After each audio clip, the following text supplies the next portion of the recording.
Hello everyone, welcome back to another episode of The Expanse reaction. This is our live, my name is Matt. Okay, so last time on The Expanse, some shit went down. Actually, it's been like over a week since I watched that, like almost two, because I didn't watch them together, but very close together, because people recommended I did that. And it was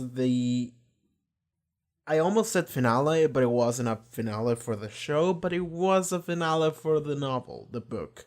So apparently that was the end of the first book, Leviathan Wakes. Okay, so the episode 5 and episode 6 were almost like, no, not 5 and 6, 4 and 5, right?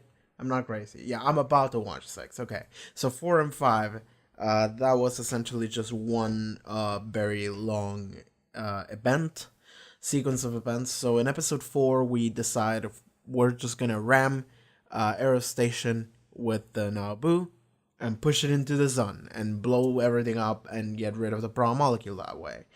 So that most of episode 4 was focused around that execution of that mission, but at the end it dodged the Nabu. The Nabu just completely missed Aero Station, and it's because Aero Station just moved on its own and it managed to dodge everything. Then, in episode 5, we actually see that Aero Station is moving at high velocity, like breaking the rules of reality, breaking the rules of physics velocity. And we're trying to figure out what the fuck is going on. Miller is trapped in it because he was going to stay there in order to manually detonate the bomb, and now he is carrying a nuke with himself, and the Nabu missed. The whole mission is fucked. Like, what the fuck do we do? Turns out Aero Station is actually on course to clash with Earth, which an asteroid of that size would probably kill, like, I don't know, 10 billion people, and then another 10 billion in the aftermath. Like, just Earth is fuck if that hits it. So we have a lot of like, okay, the UN is just like, what the fuck do we do? Because we see it coming. So the response comes in and it's like, okay, we're just gonna nuke it. We're just gonna throw every nuke we have in the planet and blow it up. And maybe something will fall on the planet, but most of it will burn on the atmosphere. So I think that's the best course of action. So they do that. But then Aero Station just hides its signal from the radar, and then it's untrackable. But the Rosie and the crew is able to have visual confirmation in it, okay, on it.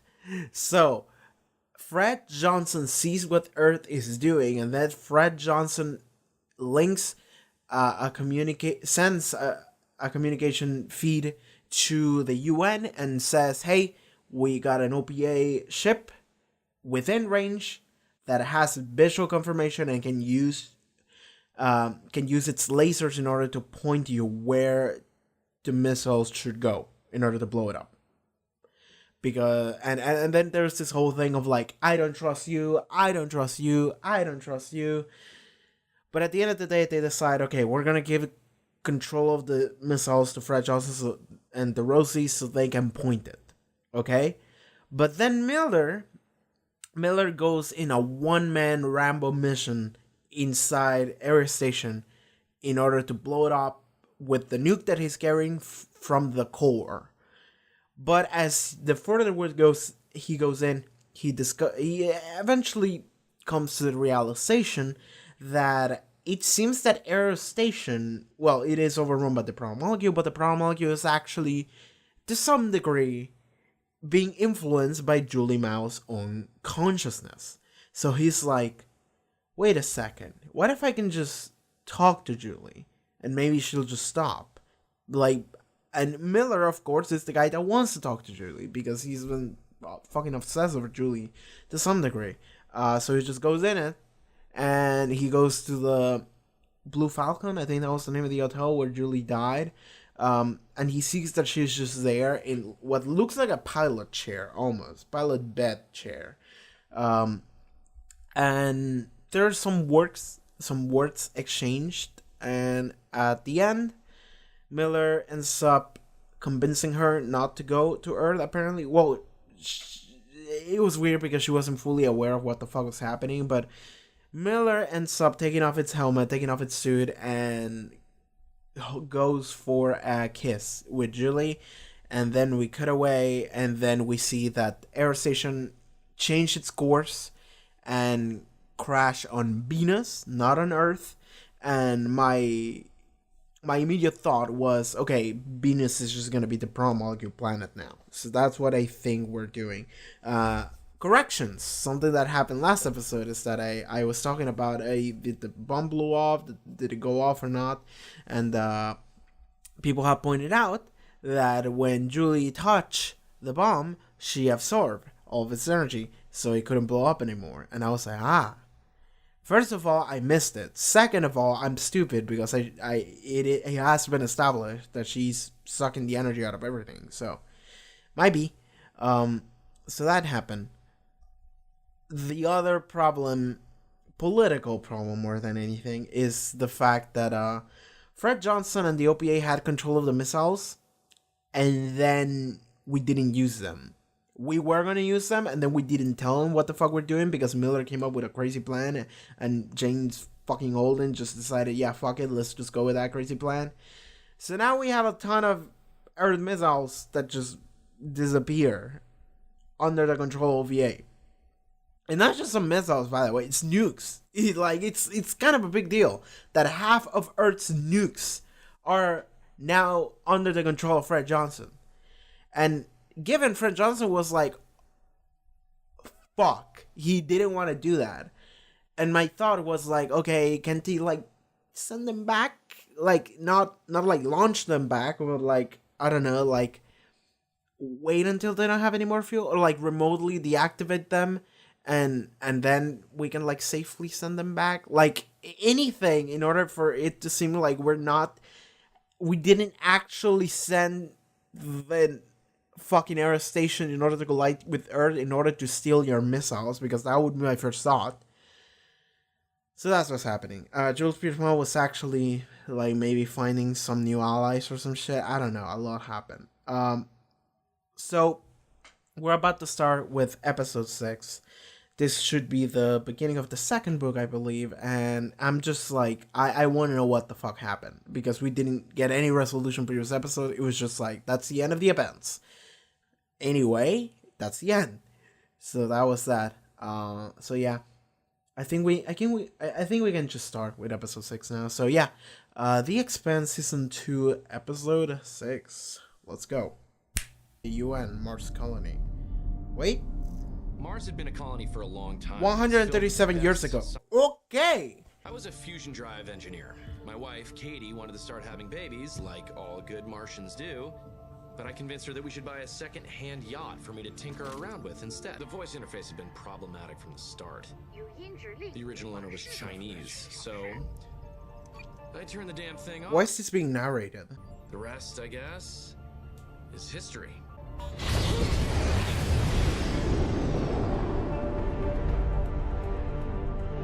Okay. My name's Solomon Epstein. And I changed everything. I'm gonna open my TXT right now. Whatever it was, it's clearly the greatest technological leap since the Epstein drive. And if it is a weapon, given the depleted state of our missiles, it's a weapon that will conclusively tilt the balance of power in favor of Mars. We've commandeered a civilian survey vessel and are refitting it with our best sensors and probes. We're also reinforcing the hull to allow us to get closer to the surface. If there's anything left of Eros down there, we'll find it. They're going to Venus to see what the fuck is up there. So far, sir, we've confirmed aboard on 121 missiles. Tracking has been very difficult, but we're confident we'll be able to account for all the rest in short order. Oh, he's missing his mom. Monitoring your messages, so there's some things I can't talk about, but I just wanted to let you know that I'm okay. The people on this ship, my friends, they helped avert a catastrophe. Helped save Earth. Hope you get to meet them someday. One in particular. You still want to destroy our sample? We should. Well, I don't know if we should, but I kind of want to as well. Because look at that shit. Miller wanted to destroy it too, you know. Miller told me he trusted us to do the right thing. And we did. I wonder if he knew that his trip to Eros would be one way. I think part of him never left that terrible little room where we found Julie. I would agree. I don't think Miller wanted to be saved. I don't want to be the one who says who lives and who dies. Whether you like it or not, you are the captain of this ship. You're the main character. I just wanted to let you know that Naomi and I are together, And they're gonna be like, finally. sleeping together. God damn it! They had a bet going! They had a bet going! Arrows, did I say? Awesome bet, man. Give me that arm. I knew that they knew to some degree. I'm glad that me and Naomi being together isn't an issue for you. Oh no. She's a good person and I like her, but she's like a sister to me. Right. I mean, don't get me wrong, I'd do her if she let me. He's honest about it. Nearly 30 of them kept on going, long after all the others aborted. Where are they now? That's the million-dollar question. 30 nukes, okay. Didn't get that self-destruct message. Okay, so some fuckery happened with that. They just kept on going. Who knows where? 137 years ago. Okay. My drive was working better, way better than I ever expected. Fuel efficiency was through the roof. Okay, 100 so times this better guy than anyone had even invented thought the possible. drive. A once-in-a-generation breakthrough. A high G burn hurts like hell. I felt like someone was standing on my chest. It was getting harder for me to breathe or talk. I couldn't do anything. Shut down. Main. You shut down the boy's commands, you dumb motherfucker. It goes on too long.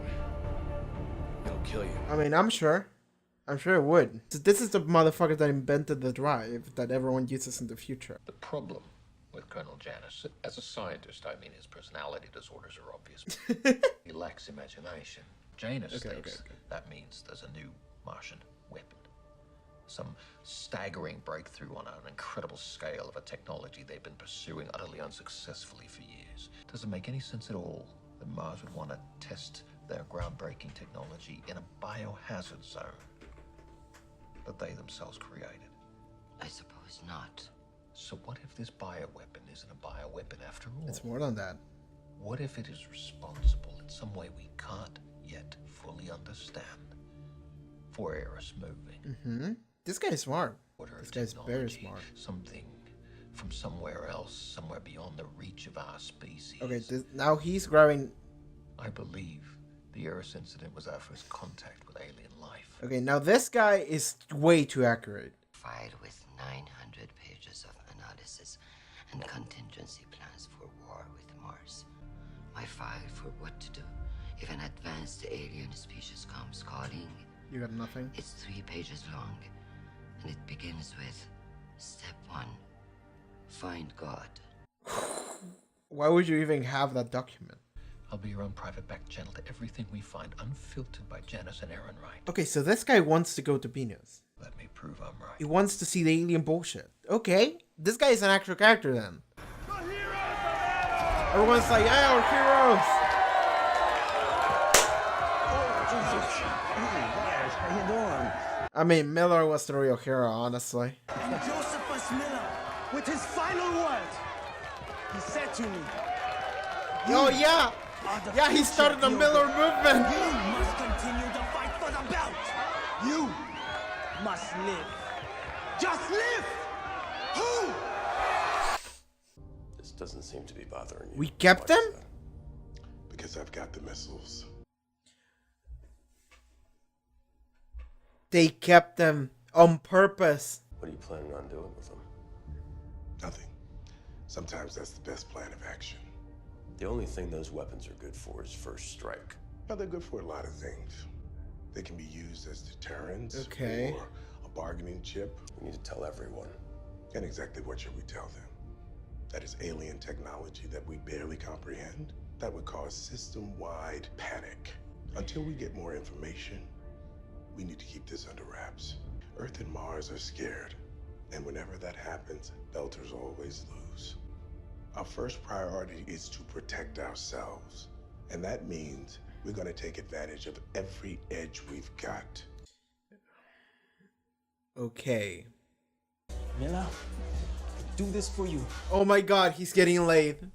Damn. The pump of that juice hits you like an ice-cold bullet in the spine, and you are out there flying. Just on pure instinct, no time to think. Because if you think, you're dead. You're dead. He even said it the way I said it. Go take that down, recycle. Go back for the cockatoad. Okay. Whoa, better back off and settle down, you hear? Oh yeah. He's gonna fuck you up, man. Okay. Amos, let's fucking go. Amos. Jesus Christ, Amos! Okay, stop. That's enough. We're good. What are you doing here? You live here or something? Yeah, I got a flat next door. Oh, he actually does. The brothel. Yeah. Wow. Okay, we're gonna have a lawful gay conversation here. You cut thrust for nearly 5 hours. What for? You've been poking through our nav logs. Yeah, you got me curious. It's when they shot the sample about a molecule. Amos was forced to kill a friend of Miller's. They needed some time to work through that. And then Miller wanted to give his friend a proper burial at sea, which means that it's none of your goddamn business. We're on the same team. That's the thing with all of you. Earth, Mars, the Belt, the OPA. It's all bullshit. There shouldn't be any teams. It's a beautiful dream, son. And I hope I'm around to see it come true. But in this world that we live in order to survive, you have to pick a side. Okay, back to the past. At the rate my drive was burning, my fuel was gonna last for weeks. Oh shit. It's gonna fall off, isn't it? It's gonna fall. Yep. You're done. I like those weird glass phones. Miller had a broken glass phone. I swear to fucking god, if Miller's phone was this guy's phone. Okay, he's doing BR shit. I think we should let people know about Miller and Julie Mao. We're going to turn them into a story. It would be A love nice. story. I want people to know about Miller. He was a good man. He was a pain in the ass, suicidal ex-cop. Yes. To all three of those. Yeah. Okay, I'll do it. It's too dangerous to leave our sample out there anymore. We have to destroy it. Here's another option. We can give our sample to Mars. What? Think about it. They're the only players in this whole goddamn game that didn't do any of the bad stuff. They knew. But they will if they get anything. Bro, just blow it up. If any side believes they have a strategic advantage by using the proto-molecules, then eventually someone will. That's true. We're gonna have another Eros, or worse. Sure. We vaporized the Anubis. Phoebe, the original source, was destroyed. We broke Dresden Station down to the bolts. Nothing was there. And Eros burned up in Venus. That one, I'm not sure about. I would be on the side of destroying it, actually. Yeah.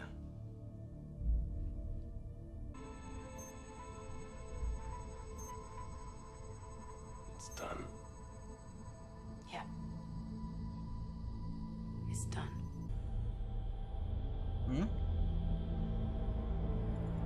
What was that? Did she cancel the missile? A sustained high G burn, what usually kills you is a stroke. Oh, I don't want to see his eyes. I really don't. That's gonna fall on his head and kill him. Because with my drive, the Epstein drive, Mars would be able to move outward, mine the asteroids, colonize the belt, and remake the solar system. The fucking loser gang, the hardcore team. Right, they did have to come to like a farm mission, right? Digidom 9. What are they doing? You know, I really hope Eros was our tech. Be nice to have something in our back pocket to turn Earth to slag if need be. Well, fortunately for our species, no human being is dumb enough to put you in charge, Hillman. That's good. Are you gonna shoot him? Are you just gonna shoot him outright, you dumb bitch? Is she gonna do that? He was looking at Miller and Julie Mao, wasn't he? I have no idea where he is. That's You true. need to know what he knows. You should convince him to come in from the cold. I can reach out to his family. And please let them know that, if they can't, I will rain hellfire down on them all. She's just I playing will the role. freeze their assets, cancel their contracts, cripple their business. And I have the power to do it, because I am the fucking hero who helped save Mother Earth from the cataclysm that Jules Pierre Mao unleashed. Tell his children that government is more powerful than any corporation. And the only reason they think it tilts the other way is because we poor public servants are always looking for some fat private sector's payoff down the road. But I'm not looking. And by the time they can pull the strings to force me out, it'll be too late. Their family will be ruined.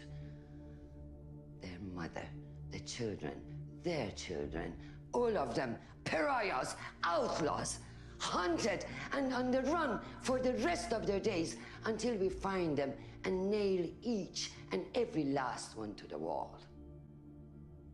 Make sure you tell them that. Word by word? What are you gonna do, buddy? Fixing the Martian flag. You're defacing it, Picasso. I'm making it accurate. Deimos ain't a moon anymore. It's just a bunch of rock. That is not funny. Oh. I disagree. It makes me smile every time I walk past it. That's because you are an ignorant asshole. Okay. 17 Martians died in that attack. Do you want to do something about it? Oh, conflict is happening. Is this your messed up way of telling me you're sorry? Was it messed up? Jesus Christ. You don't even know why I'm mad at you, do you? Yeah, because I took care of that guy who was kicking your ass and I made you look weak. Is that what you think? The way I see it, there's only 3 kinds of people in this world. Bad ones, ones you follow, and ones you need to protect. But so I'm the one you need to protect, is that right? Yeah, there's nothing to be ashamed of. I let a breaching pod where 25 people get blown to pieces in order to protect you. I'm a big boy, Amos. I fight my own battles. Mogło to check da suki teva. Che to pensare toduim. Inte mi vedi. I wonder if that language has basis on any language. Or is it just completely made up? Epstein drive technology. We're heading into Ganymede's shadow. We will be in visual blackout for the next 48 minutes. Oh no, she's just gonna kill everyone! And then gonna say, no, they shot first! Gunfire! Gunfire is happening! Overwatch, this is Stickman. We are registering movement on the UN line. They're jamming us! Overwatch, are you there? God damn it, I need a surface visual now! What's happening? Okay, firing. Okay. I'm trying to think who did this. Jules Pierre Mao. What if it's Jules Pierre Mao? He found some bullshit. What? Did I just see some crazy shit in the back? That's an alien! That's a for sure alien! I see it! What's happening? I think I saw an alien. It was like they were shooting at one thing in the middle and it was like big and beefy and it was like moving weird. Oh, okay, you're done. What the fuck? What just happened? I love how Gunny was like, I want action. It's like, well, guess what? You got it. Is that the end of the app? Okay, it's not. Not yet. Mother, what it is like? Okay, someone's dead. Saeed. I don't remember which one that was. Maybe all of them are dead. That could be the case. What the fuck happened? What kinds of wounds are these? 3 of them are dead. Confirm. I assume Gunny is either dead or she is either dead or dying. And we're gonna see her die. What happened? I saw like slash wounds on the suits of the other guys. Oh, I guess they got hit by the debris. It is an alien bullshit! I fucking knew it! It's a humanoid alien bullshit!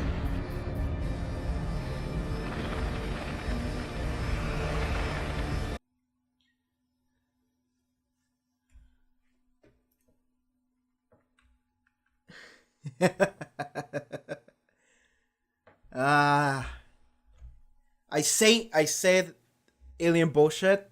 I don't know if that was the case though. Okay. We're doing alien bullshit now. Which is not a stretch, because it was already established that the problem molecule was alien bullshit. However, what I do want to say is that I said alien bullshit. We don't know if that was alien bullshit. I mean, I guess by extension it could be, because the problem molecule is of alien nature, but what I'm thinking now is that maybe it was a being created by the protomolecule. Okay, that could be the case.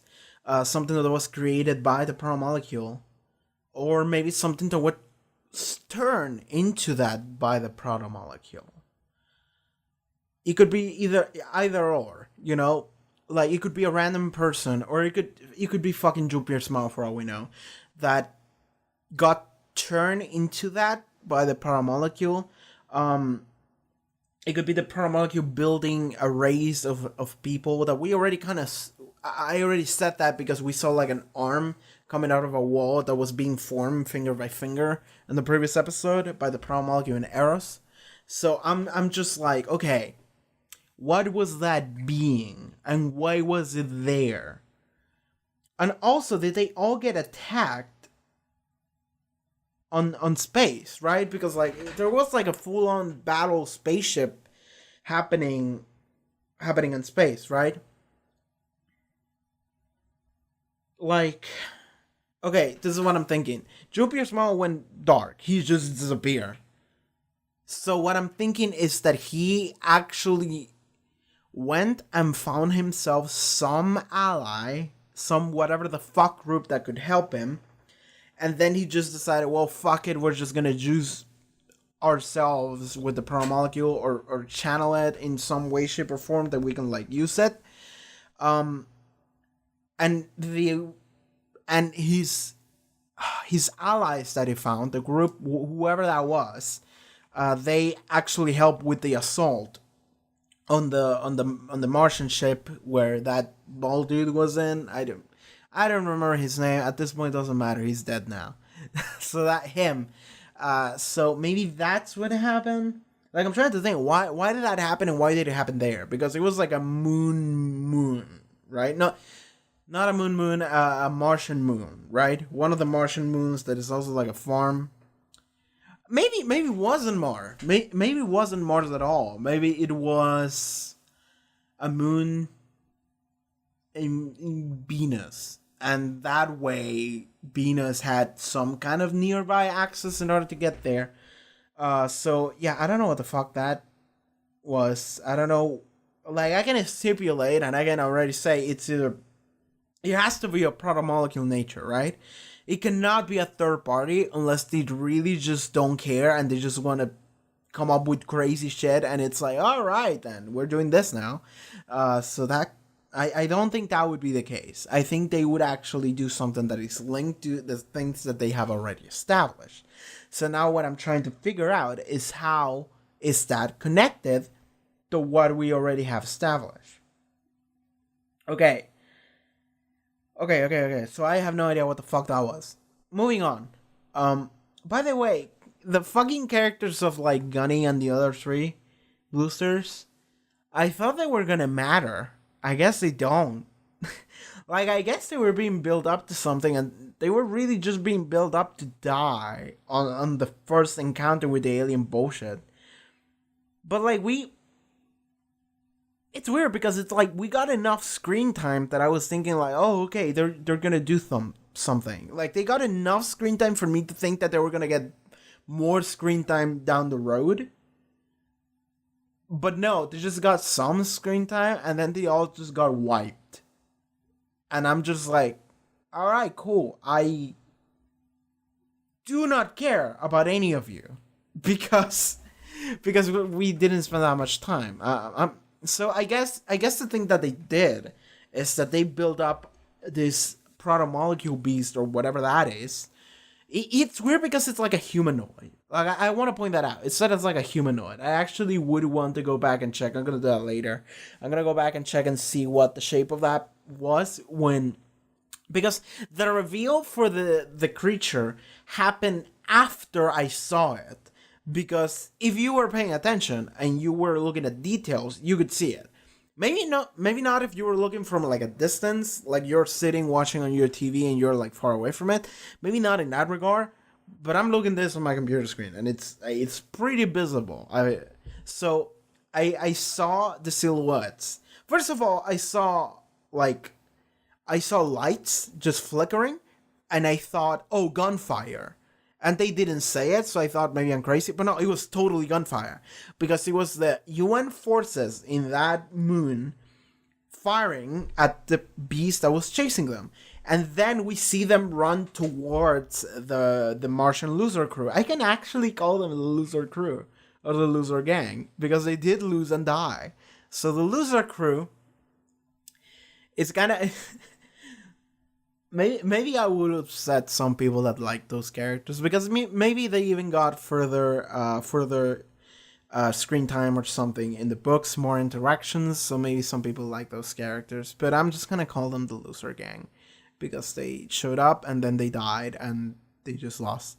And the reason initially why I called them the loser gang is because they were like, we're gonna kill people, and it's like, okay, fucking get the fuck out of here, you know, just like.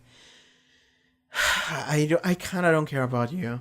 So, and kudos to them for not opening fire on innocent people on site, because that's literally what I thought where that was going to go initially.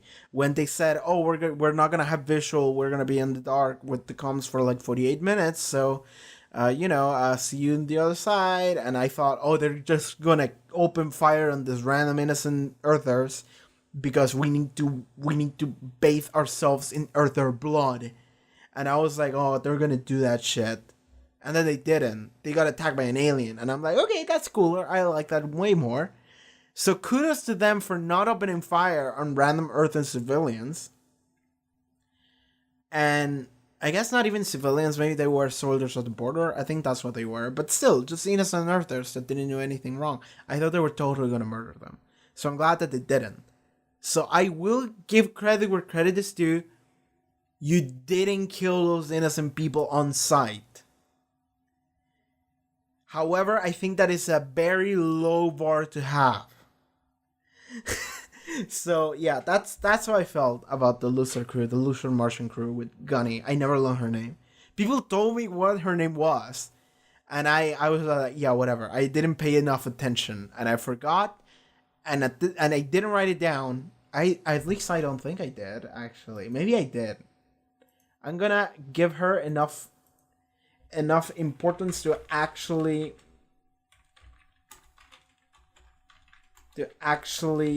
look into if she had a name and what was it. Yeah, I did write it down. Roberta Bobby Draper or whatever. She's the only one that I wrote the name of. The other three, I don't know who their name was. They got wiped out. They got beaten to death. That was pretty rad. That's pretty metal. I wish I had seen that, actually. Because, like, we did get to see the bodies of all four of them. And they were all, like, torn. They weren't shot. You know? They weren't shot. They didn't have, like, a plasma rifle hole through them. No, they were like sliced open and like force beaten through the armor. And I'm like, okay, slashing damage, bludgeoning damage, okay. I don't think that a gun did that. And then when we saw the ship falling to pieces, I thought, well, maybe they got hit by the debris, actually. Maybe it was the debris that did that. And then it was like, no, it was just the alien giant monster beast. And I was like, okay, cool. I wasn't blind. I actually saw it. I was right. And also, holy shit. I guess the point of the Gunny here, Gunny. I know it's her nickname. I don't care. So the point of Gunny here, I think, was... Because when we first saw her, she was like the badass. She was the shit. She like beat an arm wrestle to like a fucking robot. She just destroyed that shit. And she was known to be like the fucking most badass soldier on Mars or whatever. At least that's the impression I got. So the fact that she was like the ultimate soldier and she got off-screen murder by this giant alien beast thing is a way to build them up. Is a way to build this one thing up. By the way, I say like giant whatever beasts, and then I said build them up, because I'm totally expecting to be more than one. I'm not expecting it to be a single thing. Why would it ever be a single thing? We're dealing with a proto molecule here, bro. It's gonna be a full planet filled of those. Unless it's not the proto molecule, but I don't think that's the case, because why wouldn't it be the proto molecule? So that is a way to build them up, because you have like the most badass soldier ever, Big Boss of Mars, and she's wearing her Iron Man suit, and she's just the best, she's the greatest, and her entire squad got destroyed, and we didn't even get to see it. It was just so nothing how badly they got done, you know? So I think that was the point of her character, is to show you she's a badass, and oops, she got one shot. So that's a way to build your bad guy up. That's a strategy you can see in storytelling a lot. Just like have something being built up, so then they can be built down, and you can build something else up as a result. You know. So I would say that is the case, unless I said briefly, what if that monster beast thing was like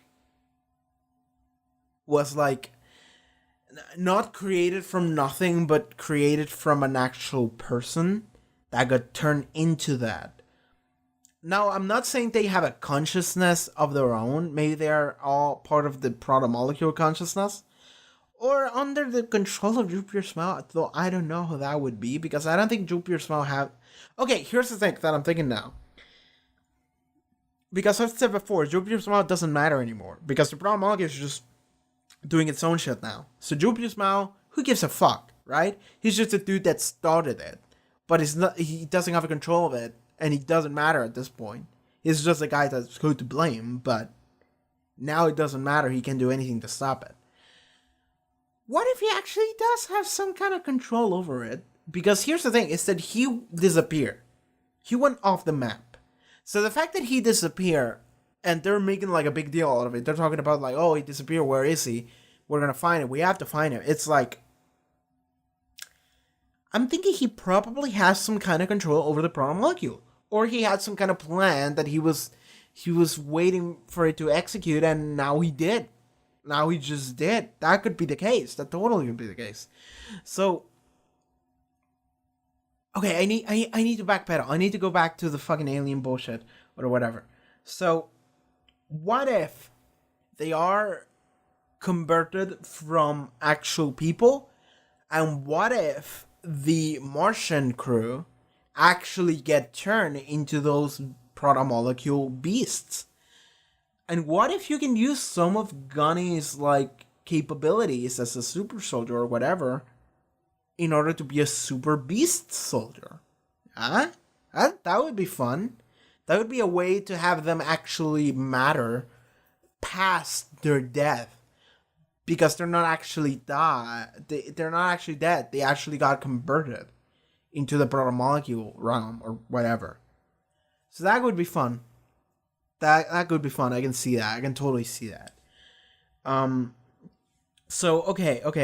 I spent a lot of time talking about the final bit of that episode. Let's talk about at the beginning of the episode. We get to see a dude, and I actually wrote down a name, and I'm not sure if I wrote it right because I took a little bit to write it, but it was, I think, Solomon Epstein. Okay. And something to point out in this very episode is that, at least according to the Expanse lore, Epstein did in fact kill himself. Though we're still not sure because this is fiction.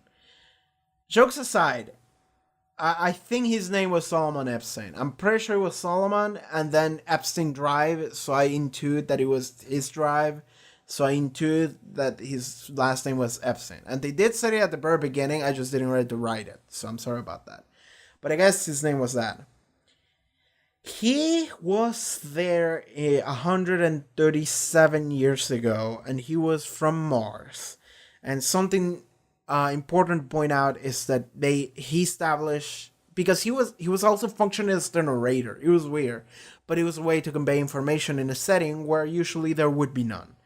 Because like there is no narrator in The Expanse. Like The Expanse is just a series of things that happen.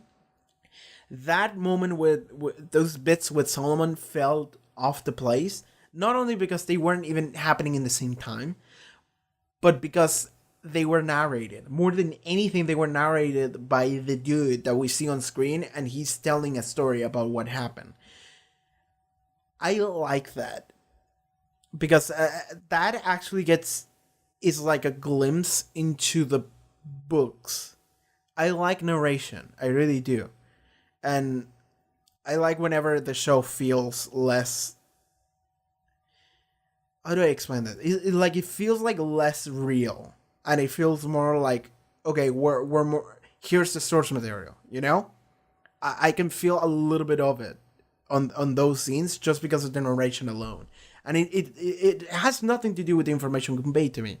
It's just the way it was conveyed to me. It felt a little bit like, oh yeah, novel. So he did convey the information to us that the Mars was apparently essentially an Earth colony. UN, yeah, it was under control by the UN essentially, and everything that they mined or got from Mars was given to Earth. It was so it's essentially the same thing they're doing with the belts now, but Mars and Earth. Okay, and he did say later that he kind of wanted this like... Okay, so he did apparently invent the Epstein drive. I think that's what the name of it was. The Epstein drive is apparently the propulsion system, or I guess propulsion system or engine or whatever, that they use in the future. But back then, 137 years ago, he's the guy who built it. He's the guy who made it. I assume he designed all the specs or whatever. It's weird because I'm not even sure about that. Because like at the very beginning he turned off voice communication because it was in Chinese or something. He was like, fuck that shit. I'm just doing it manually. And then he got fucked because... So his drive worked way better than he thought it would. Immensely better than he thought it would. So then he was like... like the propulsion itself, by sheer force alone, just like flattened him to his seat. The problem with that is that the amount of force made it so it was actually impossible for him to stop the propulsion, and he disabled voice communication. So he couldn't give the voice command to the machine in order to stop it without touching the screen, and he couldn't move in order to touch the screen. And he wanted to use his phone in order to send a message, and he couldn't. It fell and it broke. So he was just flattened there, I assume, until he died. Until the force just burst through his brain and he just fucking died. Given we didn't get to see the end of that. We got to see him say... that's... he narrated it as if that was his end. Just like, oh, this is gonna be my end. Like, he was narrating it in, like, present time without any hardcore information about what happened. I will assume he's dead, but he could not be, because we didn't get to see his dead body just with, like, a giant, just, like, a giant sign that just says the word dead on it, written with blood. We didn't get to see that. So until we see that, I'm not sure about it. So, this dude, he's the creator of the Epstein drive. And I assume this is what they all use in the future. We actually got to see it, that the rocket propulsion was used in that for the rockets that Fred Johnson stole. By the way, Fred Johnson actually took the rockets. Not all of them. He gave... Okay, so they could have given the rockets back. And in fact, they did. They did give... Well, I'm not sure if they gave them back, or like just disable like 120 of them, and that was it. But 30 of them remain. I don't even think it was 30. I think it was like 31 or 29, something like that. But about 30 rockets remain. And those rockets are boomsticks. Those rockets are planet destroyers. They are big boy nukes. Fred Johnson just took them. And I actually didn't think he would. But he did. He did took him. So he has 30 giant nukes under his control. And the reason why he did that, and I actually liked it because it has a pretty solid reasoning, which is within the characters too, which is he's like, listen, the belts are always defenseless. The belts always get shafted. They always get the short end of the stick. Whenever anything happens, the belts are the ones that suffer the most. With these nukes, we have a lot of leverage. We have a lot of it.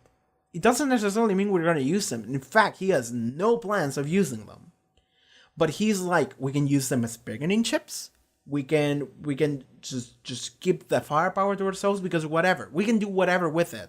It is power that now we have to some degree. We can use that as our deterrent. And it's like, I guess that makes sense because if you're fighting on the side that it's like, if you're fighting for the team that is always at the bottom, is always shafted, essentially the slaves team. If you're fighting for that team, then it's like, okay, I'm not carry a gun, you know? I don't like guns, I don't like using guns, but if I have like 50 slaves behind me, and they're coming at me, I might use the gun. Just a little bit. Just a little bit, okay? Or at least I'm gonna point the gun at the guy and tell him to back off so then we can get away. I don't know what this scenario I'm building up in my mind is, but I can see what he means and what he's saying, and I think it makes sense within his character. That's pretty good. The second thing is that it was an interaction with Holden, where Holden was like the lawfulest, goodiest dude ever. But it's also very naive. This is something important to notice and to point out, is that Holden is fairly naive. And he has a conversation with Fred Johnson where they're essentially saying, this is what I think about the situation. And Holden is like, I don't like you having those fucking nukes, dude. Why do you have them? And Fred Johnson is like, we can use it for a greater good. Holden is like, nobody should use them at all. Because Holden's view, and this is something he said, is that he believes that any team is a bad team. Which to some degree, he's right. You know, just like UN, fuck them. Mars, MCR, fuck them. Belter, the OPA, fuck them. Fuck all of them. And Holden's idea of an ideal is everyone should just be free and do whatever they want to do, and everyone should just be happy, and it's not about the teams, it's about everyone being a cool individual and just hanging out. And it's like, yeah.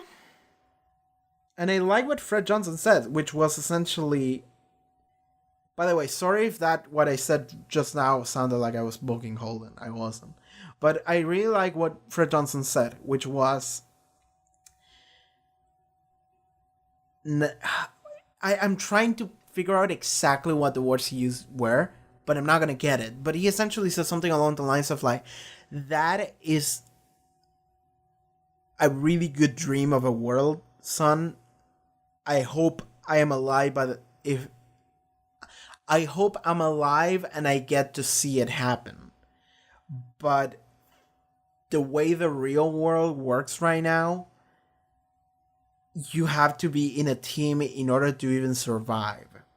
Essentially. That's essentially what he said. So that was an acknowledgement of Holden's view of the world, what it should be, being like, yes, that's ideally what the world should be. I say world, but the system should be like. But the reality is that it's not like that. And it can't be like that the way it is right now. And you keep talking about the way things should be. But at the end of the day, that does nothing. You have to make action based on the way things are right now, because that is what reality is. So Fred Johnson is taking action based on what he believes is the best course of action for the belts. Holden is like, fuck that shit, that's wrong to do. And it's like, yeah, but I don't want people to die, man. So I can see it from both sides, and I think both sides are simultaneously correct, because even Fred Johnson thinks that Holden is right in thinking the way he's thinking, but also Holden is not applying this like a realistic view on everything, as in like in a pragmatic way the world is right now view. He's applying a world view of like what things should be in an ideal world, and it's like, yeah, but that doesn't do anything for us, man. So I like that. I like that interaction that they both had. It was pretty neat. I like having interactions between them and Fred Johnson in general. I don't think we got enough interaction with Fred Johnson. In fact, this might be the episode where we got the most of them. So that was pretty neat. Holden and Naomi told Amos and Alex about them fucking. And that was great because he told them and they were like silent and just sitting there. I was like, they knew. They have to have known, because like the way the scene was playing out, the way the scene was directed, I was like, they knew. How they fucking knew. What if they just fucking knew? But they grabbed that and they made it better, because it's not only that they knew, it's that they knew and then they were like, oh god damn it, yeah, I got you. It's like they made a bet, bro. They had a bet going of like, oh, they're totally fucking. No, they're not. I mean, I don't think they are, and it's like, no, they totally are fucking, dude. Like, I know Naomi, she's totally fucking that guy. I feel like, I don't know, maybe a little bit, but I don't think so, man. Wanna swap bet? Sure, man. Fuck it, let's go. Yeah, let's go. That's what went down. Like, I just replayed how that went down, but it was great, bro. It was fantastic.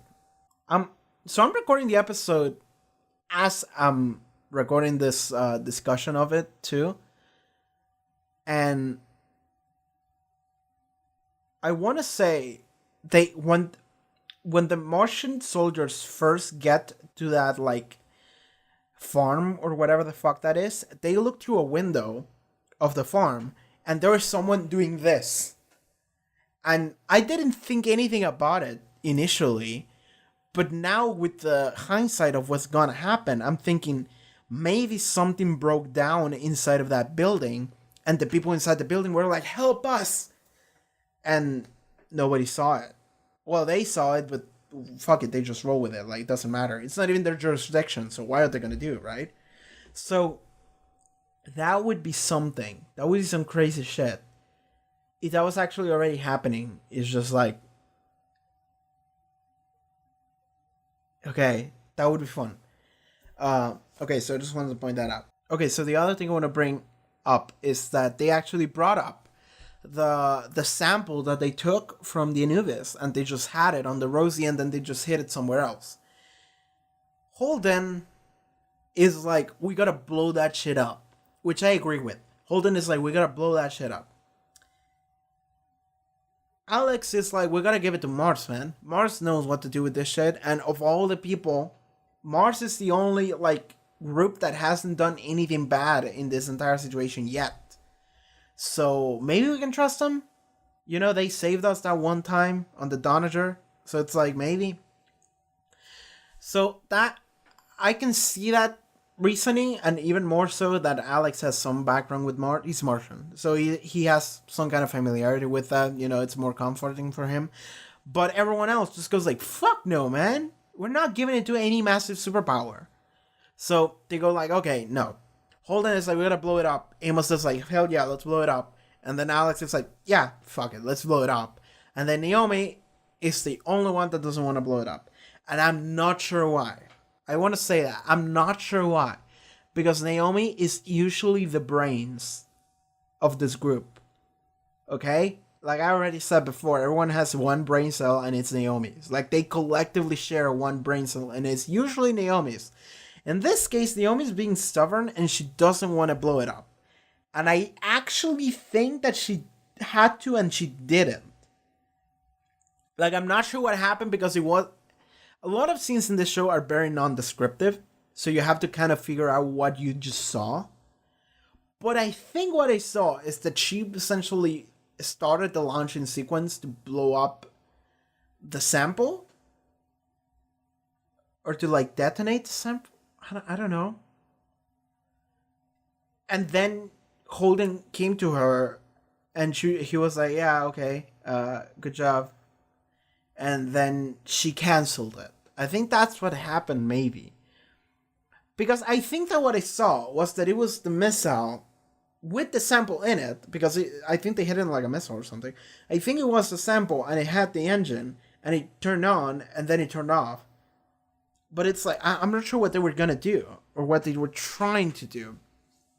Because I think that was the sample in the asteroids. Unless it was a missile, that it was a nuke that they were going to launch to the sample. But I thought it was the sample what I saw. Hidden in like rocks and shit. But maybe maybe I'm mistaken. Maybe I just saw some nonsense. So maybe that's the case. But short version, I think that what happened is that Naomi had to... Everyone agreed to blow it up except Naomi, and then when Naomi had to do it, she didn't. And now the sample is still there. I think that's what happened. I'm not sure, but I think that's what happened. And if that is the case, I think that is stupid. I think that is ridiculously stupid, because fuck this pro molecule nonsense, fuck that shit. And here's the thing about the pro molecule. By the way, here's the thing about the pro molecule. Is that every time I'm like, fuck that shit, I hope it dies, there's a part of me that remembers what the fuck Dresden said. And first of all, fuck that guy, okay? I'm totally on board with Miller just executing him right on the spot. But the thing here is, that I'm thinking about, is that it's like, what if, like, 10 years from now, the pro molecule is essential to the survival of the species? And otherwise, everything's just gone. And in that case, like, because, like, that's the thing. It's like, we don't know. There's a lot about the pro molecule that we just don't know. So me immediately saying, it's bad, fuck that thing, I hope it dies, comes partially from a place of ignorance. So, part of me is like, do I want it to die? But then part of me remembers what the fuck happened in Air Station. And I'm just like, yeah, kill it! Kill it with fire! Kill that thing! Nuke it! Destroy it! Disintegrate it! That's how I feel about that pro molecule bullshit. However, I do feel like I need to point out that I don't know if it's ever gonna become a thing that we need to protect or something essential. Right now, I'm just antagonizing it as just like a conduit for evil, for the sake of the plot, not necessarily. I know that it's not sentient and evil because it's just a villain. Like I understand that, but as right now, I'm just like, that thing is bad. Let's just get rid of it. That's where my head is at. So whenever Naomi is like, let's not do that, I'm like, really? Really, girl? So, by the way, I'm looking at the scene of Naomi and the other girl, the Fred Johnson right-hand woman, Kamina Drummer. I need to remember the word drummer, okay? That's just gonna make me remember. Just think of drummers. Just think of Neil Peart. Rest in peace. So, okay. I like that scene a little bit because Naomi has this thing of like belters. Those are belters we gotta stick together. We saw it a couple times, mostly with Miller. But I like that she keeps bringing that up every now and then, you know? That's kind of cool. Speaking of Miller became an icon. Miller absolutely became an icon of freedom for the belts. It's crazy, man. That's fucking crazy. Because Miller was booted out of... What was the fucking station he was in at the beginning of the show? I forgot. It's been so long since we've been there. But Miller was booted out of it by an OPA radical that was just like, fuck you, we're in control of the entire police department. And then the police department just kicked him off. And it was crazy. But now he's an actual idol for the OPA in a way. I mean, OPA has its own like different like subdivisions of groups. But like for everyone, at least on Taiko Station, everyone's just looking at them. So I like that Diogo is just like, this is what Miller told me on his final words in the final moment. He's like, you gotta live your life for yourself. Like, he was doing motivational speeches for Miller? It was crazy. Because I'm pretty sure that to some degree it's dramatized. Like, I don't actually remember exactly what he said in those final moments. But Diogo is like treating him as if he was a saint. Just like immortalizing him as an icon that people should fucking kneel to the memory of Miller, the guy who freed us from the whatever bullshit they did on Eros. You know, some crazy shit like that. Diogo is pushing for that so hard, and everyone's like, yeah. I'm looking at the monster. How big is it? It's pretty big. It's like twice the size of a regular person, is it? It's kind of hunched over or something. It's difficult to tell. It's like a gremlin. It's weird. So anyway, Miller is being immortalized now. There's like a painting on him on the wall with like graffiti and shit. With like a gun. I think with like an assault rifle. It's crazy. And it is... And there was that one scene even that I just remember where Yo is just walking through the bar with a girl, and he's like, I'm doing this for you, Miller. It's like, oh my fucking god, Diogo, you son of a bitch. Like, that kid is so fun. It's some fun to follow him. I'm gonna be really sad when he dies. And I'm just gonna assume he's gonna die because... Yeah, I'm just assuming he's gonna die. He's the kind of character that I feel would die because he's just too fun to have in this, like, super dramatic show. And that sucks. But I just like how fun he is. So... And then Naomi even walked to Fred Johnson. And she was like, I want people to know about Miller and about Julie Mao. And I want it to be like a story and like even a love story even. That people need to know here in Taiko at least. Because she wants to immortalize them. She wants to immortalize them as like they saved us. Because they really did. And and that story should be known at the very least. Like, not tell them the details about the Pronomogule and all that shit, but just tell them that it was Miller and Julie Mao. Miller, the renegade ex-cop that was a pain in the ass, but also died for the cause. And Julie Mao, the ex-OPA operative that was apparently an angel, and she also died for the cause because she was more than willing to do so. Like, and Fred Johnson was like, all right, I'll see what I can do. And that was pretty cool. I really liked that. So there was that little bit of like Amos and Alex like development, because Amos, okay, so Alex was just hanging out with some chicks at the bar, at the usual bar in Taiko. Apparently there's only one, but Amos went there, and we didn't immediately see him, but Alex was just hanging out with some chicks, and then one of the chicks' boyfriend shows up, or ex-boys, or whatever. They were talking in Belter, so I didn't know what they were saying. But they had something, and then he was upset at the fact that she was just hanging out with Alex, I assume. And then Alex is like, hey, don't talk to her like that, or don't whatever. He stepped in. And then the dude just fucking knocked Alex in the face, and they just started fighting. Well, he started fighting, Alex kind of got punched, and then Amos showed up and just fucking hit the guy in the head with a baller, just knocking him down on the floor, started cover stomping him, and then he was like, alright, we're cool. And then Alex was like, Amos, what are you doing here? He's like, oh, I just live next door, so I was just kind of here. And it's like, isn't next door a motel? And he's like, yeah. So that's something that we need to figure out at some point. I already said before that maybe Amos has this, like, whatever story where he grew up being, like, a sex worker or some shit. And then there was some pedophile shit that I came up with maybe 2 episodes ago. So I don't know. I don't know what the fuck that is about. Amos might have some kind of, like, weird, like, sexual background. Like, figuring Amos as a character is very difficult because I don't know what the fuck is going through that guy's head at any given time. So I'm just gonna not try to figure that out, and I'm just gonna say, yeah, that might have something to do with that kind of, with this background, whatever. Moving on. Alex then got upset at the fact that he just fucking beat the shit out of that guy and just scarfed him or whatever.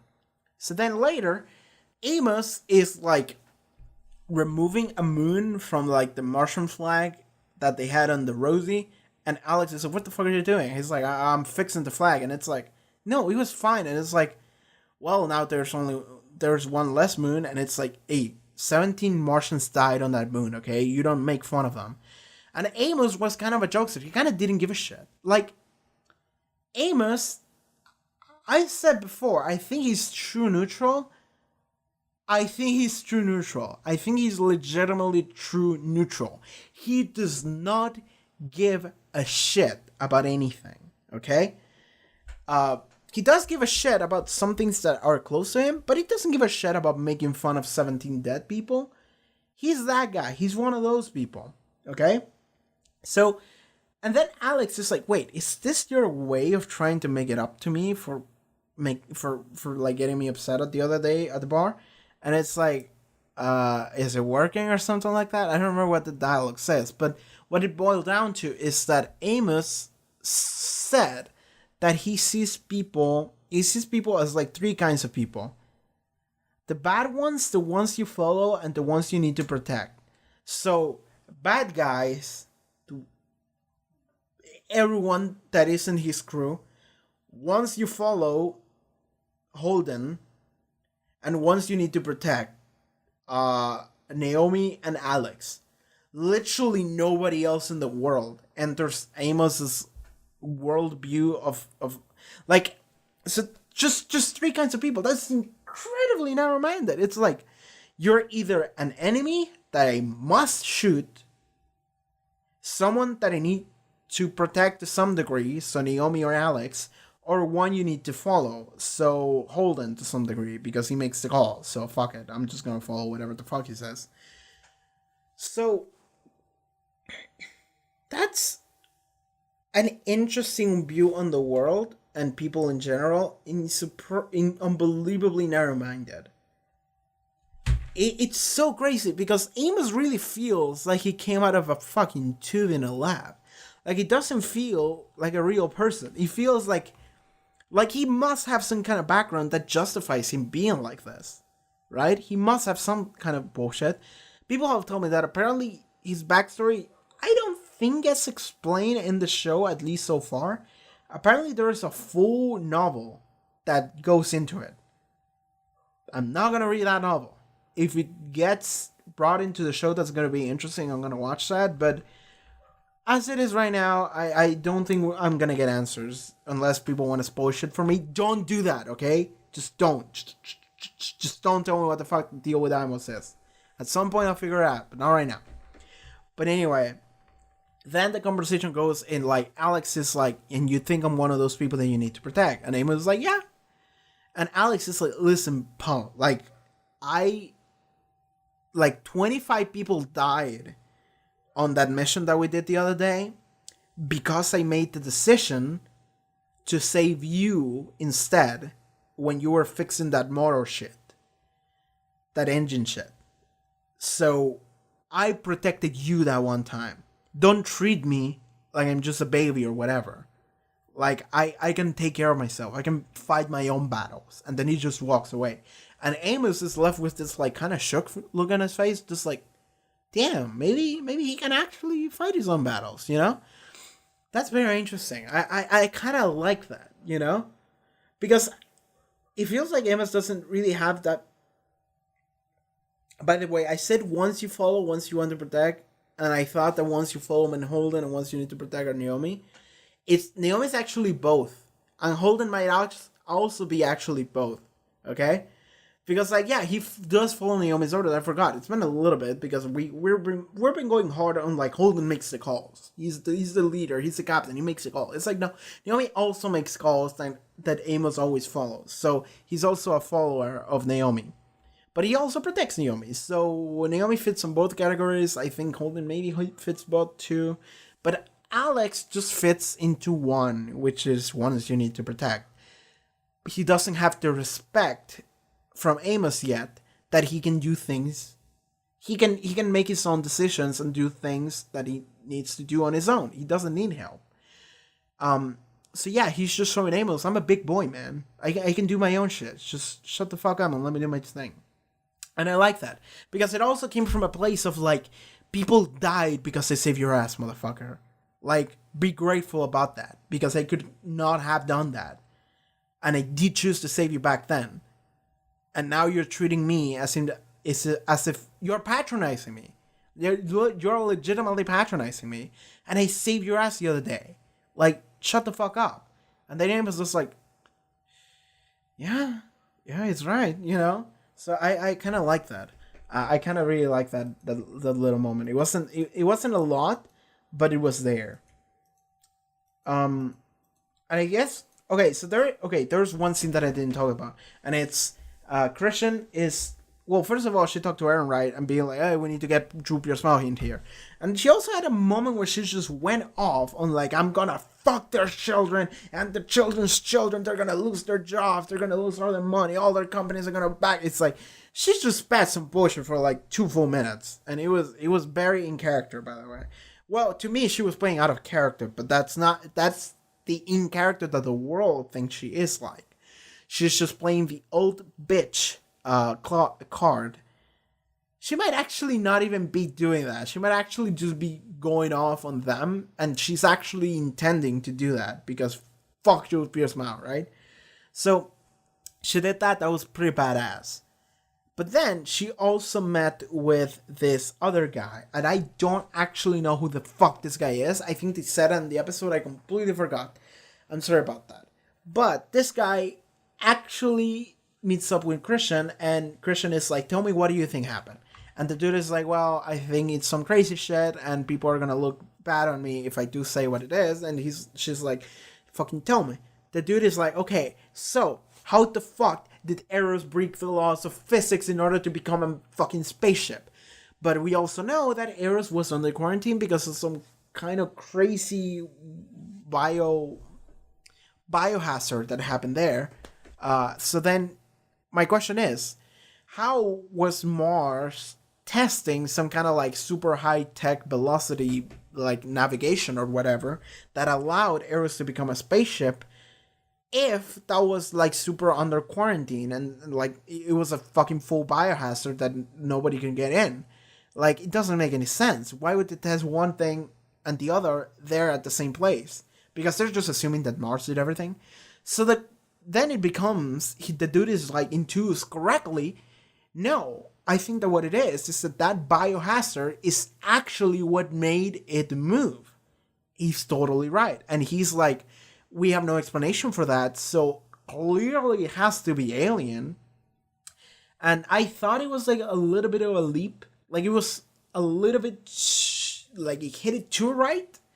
You know, like, he had nothing to go on, and he just did a leap, and then, rah. And it's like, okay, aliens. It's the alien proto-molecule. And it's like, dude, really? You just hit the nail on the head. Just every single nail in the head.